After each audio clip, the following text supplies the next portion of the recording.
Penguin Random House Audio presents The Omega Principle, Seafood and the Quest for a Long Life and a Healthier Planet. This is the author, Paul Greenberg.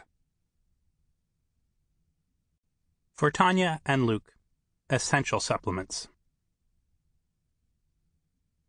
It goes into your body and explodes into little stars that get into your blood and brush off all the bad things that get stuck on it. They massage your heart to make it work better and help your brain think smarter. Omega-3 User Survey. Introduction. On a recent July morning, I stepped aboard a jet ski and set a course for a ship that was about to turn 1 million fish into medicine. The throttle on my craft was tetchy and tuned for the fine motor skills of a younger man. Just a bit of juice and vroom, I shot over a wave crest and landed, boom, in a trough. A zap of pain shot through my lower back and on up into my shoulders. I barely managed to regain my balance before another wave broke across the bow and threatened to dump me into the Chesapeake Bay. Blazing out ahead was my guide, a man a few years older than I, but perfectly in tune with his machine. Brian Lockwood was known in the fishing towns of coastal Virginia as Jet Ski Brian. My trip with him was to be one of a dozen sorties he'd make in the days ahead. Blam, blam, blam, he'd go over the wave crests all week long. He was absolutely loving his job. Actually, he didn't even really consider it a job. Technically, Brian had finished with real work, having mysteriously created and sold something for a retirement-sized amount of money. At a certain point, Jet Ski Brian realized his client had fallen too far behind. He waved, circled back, and rubbed his hand through his thick salt and pepper hair. "Takes little getting used to," he said, and then made a surprisingly squeaky little laugh, like a mouse. "Yeah," I managed through gritted teeth. "How much farther?" "Well, let's take a look-see," he said, just the slightest bit of South in his mid-Atlantic accent. He fingered the cracked iPhone mounted to his transom and zoomed in on a pair of red dots. "I'm seeing one Omega boat pretty close over here, and another one up off the shoal over there. I'm not sure how long this one here's going to be on the Menhaden, but we should run into him in about, an hour or so." An hour or so, I thought. But what I said was, "Cool." Off again we tore across the waves, and eventually I dared to hold the throttle steady regardless of the next wave's impact. What the hell? Brian had driven one of these things all the way to the Bahamas. Why was he weathering middle age so much better than I? And where was his great enthusiasm coming from? We were objectively similar people. We both had organized our lives around the sea. I'd written 2 whole books about fish, for Christ's sake. Yet while Brian seemed to be drawing more and more energy from the miraculous ocean, I felt as if I were slipping beneath its surface. These kind of ruminations were what had led me to Jet Ski Brian in the first place.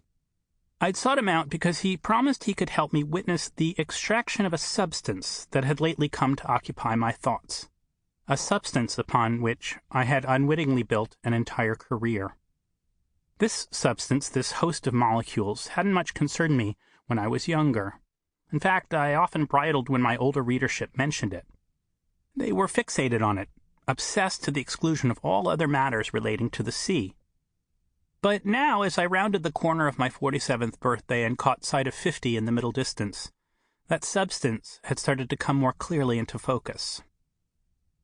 It had all begun as a whisper, speaking to me most clearly late at night, a quiet murmur of dread over the nature of middle age and what lay beyond it. It felt as if an entirely new phase had begun, something which I had come to think of as the rind of life. A phase of insomnia and pointless internet browsing leading to dark speculation on the paucity of time remaining and the declining vitality that would accompany this last handful of decades. Late one evening, a search of one of my fish books led me to click on the geographical distribution of that book's sales. There was an unnatural rise in the state of Utah. Why were so many people buying fish books in the mountains? A deep Google dive revealed a listing for a trade association in Salt Lake City called GOED, or GOED, a global organization for eicosapentaenoic and docosahexaenoic fatty acids, commonly abbreviated as EPA and DHA, the two most famous members of a family of molecules known collectively as the omega-3s. More insomnia, shortness of breath, fast heartbeats, slow thinking, searches for homeopathic cures for depression, dietary ways of addressing anxiety, supplements that might shift things. Once more, links pointed back to GoEd. I had written about omega-3s in an offhand kind of way. When I wanted to make a point that a particular fish was a good choice, I would often check that fish's omega-3 levels. The ones that had higher numbers I always put on a list of fish to use for what I came to think of as the standard article. The article entitled, Smart Sustainable Choices from the Sea. Subtitle, Our oceans are in trouble, but these 5 seafoods can help you improve your health and save the planet. Which fish should I eat? Why, these, of course. They're sustainable, and they're very high in omega-3s. But what was the omega-3? What did it actually do in the human body? Why was it always mentioned but never satisfactorily explained? More rumination. A search for the phrase omega-3s may produced a wide range of speculations. Omega-3s may help prevent coronary heart disease, increase brain volume, boost sperm competitiveness, build muscle in older adults, prevent some forms of depression, help lower the risk of type 2 diabetes. Many hypotheses, many academic papers. Taken collectively, they promise no less than a cure for middle age. Built within all those many health claims was cause for what some referred to as a global health crisis. For if you were to take all of the fish of the world, boil them down, and produce the necessary pills to supplement the world's anticipated 9 billion humans with the amount of EPA and DHA omega-3 fatty acids advocates say we'd need to lead healthy lives, the ocean would have to be mercilessly raided. Bold innovation was required. It had to come, because many in the medical community had concluded that omega-3s were essential fatty acids, dietarily essential because humans cannot make them, or not much of them anyway. We mainly get them into our body by eating them. Many physicians also deemed them essential because they are crucial components of important organs like the brain and eyes. In fact, DHA makes up 5 to 10% of the human brain's weight. And after nearly 30,000 medical studies, some health professionals had concluded that the risk of cardiovascular disease could be reduced by anywhere from 9 to 30% by taking the golden pill. Surely we would all suffer if we couldn't solve the omega-3 problem. Or was it a problem? Until very recently, it was hard to find anything that disputed the omega-3 as essential nutrient narrative. But in 2012, a number of long-term studies commissioned back in the molecule's popular ascendance reached completion. One by one, the studies accumulated.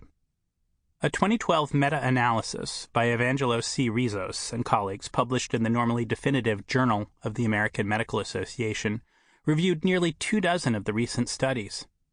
Its conclusion, omega-3 supplementation was not associated with a lower risk of all-cause mortality, cardiac death, sudden death, myocardial infarction, or stroke based on relative and absolute measures of association. But this couldn't stop the omega-3 juggernaut. The industry continued to grow. As of this writing, omega-3s already ranked among the world's most profitable dietary supplements. Sunnier market analyses predicted sales would increase by a rate of more than 7% per year for the foreseeable future. Every year, more and more trials were being published to the point where omega-3s rank with many vitamins as some of the most studied organic molecules on Earth. It went beyond just the supplement industry. The fishing industry and the newly emergent seafood farming industry, known in the marine business community as aquaculture, also hung their hopes on the omega-3s. Aquaculture, the human-guided husbandry of everything from kelp to codfish, has since the 1980s been the fastest-growing food system on the planet. And one of the primary justifications for its growth is the purported need for more omega-3s in the Western diet. But as I dug deeper, another aspect of the omega-3s emerged that raised significant questions beyond the realm of human health. The ultimate creators of omega-3s, the original builders of this set of molecules that so obsesses us today, are not fish, but phytoplankton, the creatures that underlie the entire oceanic food web. So significant are these microorganisms that they function as a shadow weather system.